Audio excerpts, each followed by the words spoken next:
All right, boys, what's going on? Aiden here. We're going to be taking you through a little bit of the day. We're heading over to an interior and exterior, actually. It's a bigger job, and it's in an ideal area, which is amazing. Right where we want to be. And here's the cool thing, too. So my admin set the appointment for me, and I'm filling in for sales. So I get to go out there, and before I even talk to the client, I know what to expect, right? Because we have Open Phone, which is like a cloud-based calling software, and she can work wherever she wants to in the world, and she can still be our office admin without having to like have her own phone because it's cloud-based. And she set the appointment, and I get to look back in the transcripts and see everything. I could listen to it, but there's a part where you can see it as well. And I'm reading it, and she goes, "Do you guys do military discounts?" So right away, you get a good feeling that, okay, they're looking to make a decision. They want it done in the next month or two, and they're already asking for discounts. So that's like a back pocket,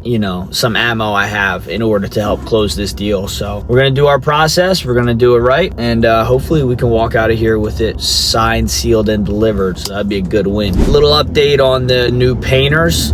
Our main crew always kills it. We brought on 6 other guys.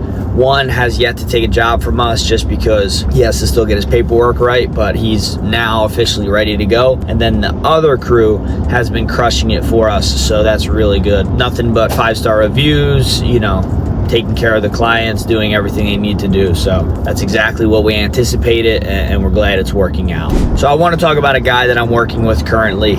There's a guy, and he runs a painting business, one of my clients, and this man is doing $250,000 plus a month by himself, project managing, doing all the sales, running the business. He just now got an admin ever since he worked with me. We finally implemented that.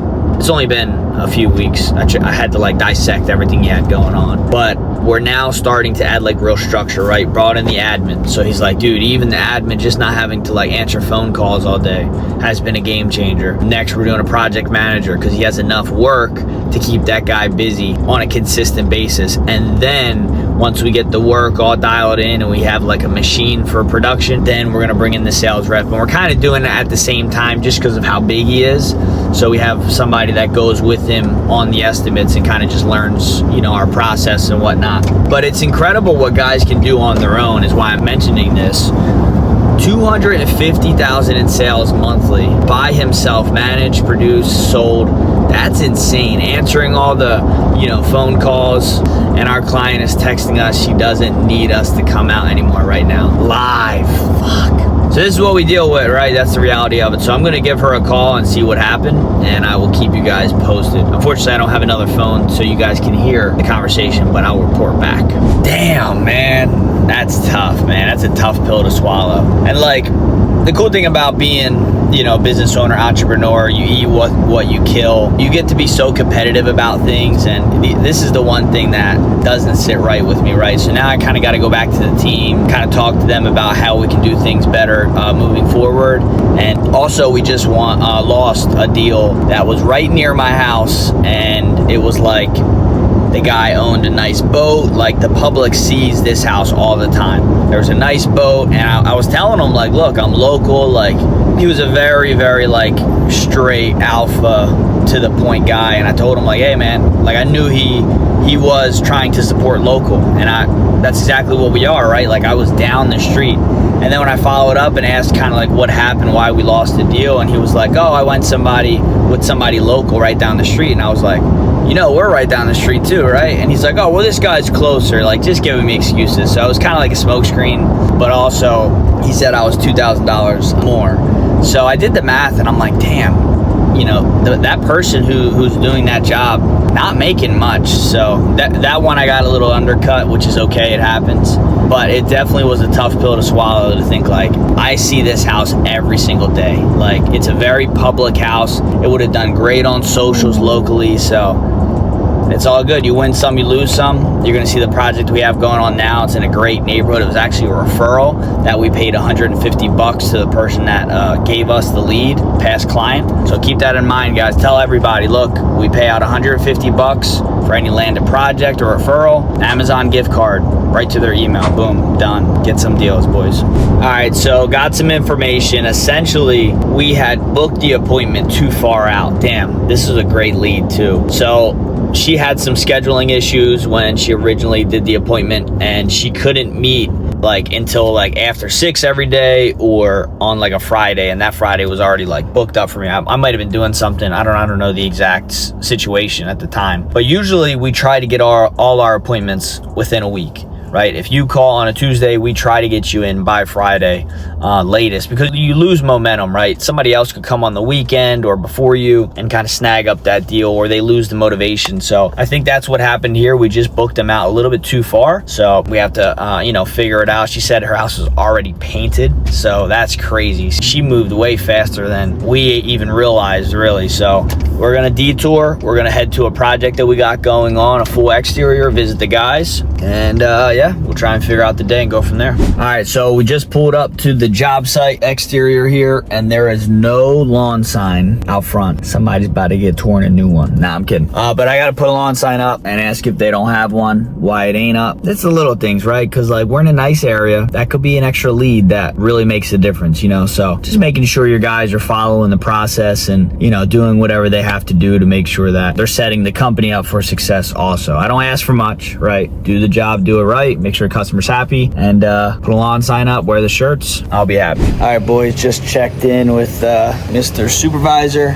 Looks really good, prep's on point. Lawn sign debacle. So we just finished up another job last week, and he left it there. He thought that was like what we should do, is leave the lawn sign there, but I tell him always to take it, because the HOA will get rid of it, and it's a waste of money if we don't take it. So it'll be there for the week that we're working, and then we take it when we leave. But we do have a touch up, so he's gonna go back and get it. But as you can see, nice size exterior, kind of like 1 1/4 story house. It's gonna turn out real nice though. So we plan on getting into more of these houses in this neighborhood. As you can see, like if we were able to land this guy, whew, it'd be a nice job. And they want it done right. It's a really like strict HOA. Actually, the color, don't tell anybody, but we have to match the color, and it's like on the border, because Sherwin doesn't make yellow bases anymore. I don't know, that's what he's telling me. So we're out here matching. So this is the good thing about having good guys. That's still drying, but he went out of his way to get the sample, make sure it's done right. And I didn't know, I had no idea. So like our guys are doing it the right way, so they can kind of not have to worry about getting in trouble or redoing it. They're trying to get it right. They want to confirm with the customer before we start. So once he goes, yep, that looks good, we start to roll out. Till then, there's nothing we can do, because it's like if we don't get the color right and we have to repaint this thing, he ain't gonna want to pay for it, and I ain't gonna want to pay for it. So look at this prep though, boys. That's what a customer wants, when we sell them the dream on, hey, we're gonna make sure we prep everything to the nines. It's what we're talking about, baby. So it's blended. You're not gonna know those cracks were there before. That's what you want, man. It's a good crew right here. I don't got to worry about them. I could forget about this job this week and be good. So also another thing, we use company cam because it documents the progress of the photos and gets us good before and afters. But also there's a little bit, see if you can see this, a little bit of overspray right here on the concrete. Our guys will take photos. They'll make sure that anything they see, customers aware, and that they're off the hook for it, and it's time stamped, and we got a log of it. So like I said, protect yourself, take photos, right? Like we did some prep down here, and there's some stuff. So I don't know if that was us or not, but I'm gonna run it by them. But this is what a PM would do, a project manager. And if the customer is here, we check in with them, make sure they're good. That's what I would usually do when I show up. Good thing is, I really don't have to visit these jobs aside from make videos when I need to. But yeah, because our guys, they're set up for success. They're trained well, and they know if they need anything, they can let me know. But usually they're good. We set them up. So yeah, it's turning out good. One of the things I want to talk about as well is, how do we pay our guys, right? How do we pay our subs and whatnot? not. And we give a percentage based on the job, but not based on the full total, because we have different packages, right? If somebody upgrades and pays a little bit extra for like Emerald Rain Refresh, that doesn't really change, you know, the labor cost, right? That's just more of a material upgrade, still same work. So what we do is we kind of take into consideration, okay, what are the extra add-ons that might have been different packages of paint, and we pay them according to kind of what the project would be sold as is, right? And if we give a discount, sometimes we up their percentage a little bit, but it's anywhere between 35 to 40%. Usually we're hovering around 35, but if we had to give a discount, if it's a little bit tighter, we don't want them to suffer, right? We kind of dig into our own margins, and we'll pay them a little more, close to 40%. So usually our material cost lies between, I'd say 12.5 to like 17.5, is a little on the higher side. So we're trying to, you know, continue to get that down, but we usually walk away project wise anywhere from like at the lowest minimum 40. And if we can, and we have a good project, usually like 52.5. So anywhere between there is where we try to be. We do have an extremely lean business, so there's not like a ton of different expenses, right? Because we subcontract out. So we can afford to take just a little bit lower margins that I would like, but we try to stick around that 50% mark if we can. So that's kind of some insight on how we pay out. And also one of the things that's a little bit more appetizing, right, when you're working with us as a sub, is we pay fairly quick. So I'm not waiting for like the payment to post from the homeowner to pay our guys. A lot of time I'm paying our guys ahead of time out of our account directly, just to make sure that they can pay their guys quickly. They feel like, all right, we're doing something and going above and beyond for them, rather than them having to sit on those payments for a while. So I'll kind of take on the stress of getting that final payment from the homeowner. I set really great expectations, and we have a great contract, so we haven't had any issues. But the only way we'll hold any payments is if obviously the customer's upset, or if early on, you know, you're just starting to take jobs from us. We'll likely hold 10% just to make sure there's no touch-ups, right? If it's a 5K job, it's gonna be $500, and that's gonna just secure that it's done right, there's no customer complaints, and you'll go back. And we usually release that within a week. So just a little bit of like checkpoints, right? Checks and balances, making sure that the sub is gonna do everything they need on their part. But if they have a relationship with us and they've been doing work with us consistently, and they've been good on their touch-ups and always kind of goes above and beyond, we'll make sure we pay them fast. So that's what I mean about the offer, right? When you talk about like, you know, why do subs stay loyal to us? Why do people decide they want to work with us rather than other companies? Because we pay fast, we're very clear on expectations, and if they need anything extra, or they let us know, hey, you know, maybe this payout was a little less than we expected, we kind of have a conversation. And I don't always just give them more money. I have a real conversation. We break down, you know, what they did, were they efficient? Those are just some insights I want to give you guys. So when you do decide to hire subs, or maybe you want to look at what you're doing already, that you can kind of compare to what I'm doing. Guys, it is literally the hottest day of the year. I'm out there. I feel so bad for these guys, man. Fuck. I'm actually going to give them some money to like stay hydrated, because that is not okay. I'm out there sweating my ass off. Here. Yo, Oscar! This is bad. Here, get some Gatorades and shit. All right, bro. Yes, sir. It's hot as hell, bro. Oh, my gosh. All right, bro. Fuck, dude. Oh, my gosh. If you're in Florida and you're watching this and it's middle of July, God bless, man. So rest of the day is pretty much coaching calls. We're gonna be going to the gym, getting a workout in. Yeah, man, trying to stay consistent with the gym. I have some back issues, and if you're a little older like me and you can relate, the back is probably the worst thing you can hurt. So I've been going crazy on core. Anytime that my back feels stiff, I just been taking it easy. But everybody I talk to who's a little bit older who has back issues says like, you gotta do core, like abs, abs, abs. Just attack it every single workout, and that'll help. So that's what I'm gonna do. That's what I've been doing, and we'll see if it helps.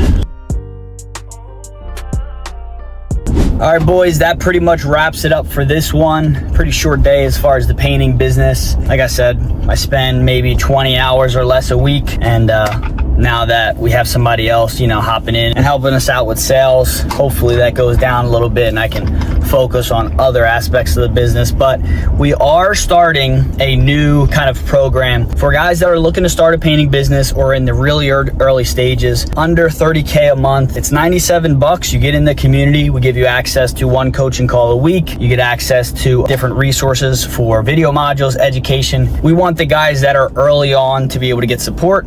So when they do grow and they decide, hey, I want to take the next step and they have some income to invest, maybe they consider us. If not, it's all good. But at least we put out some value to earn respect and, you know, really get our name out there. So guys, if that's you and you're interested, I'll put it in the link below to Skool community and you'll get access. So I will see you guys on the next one.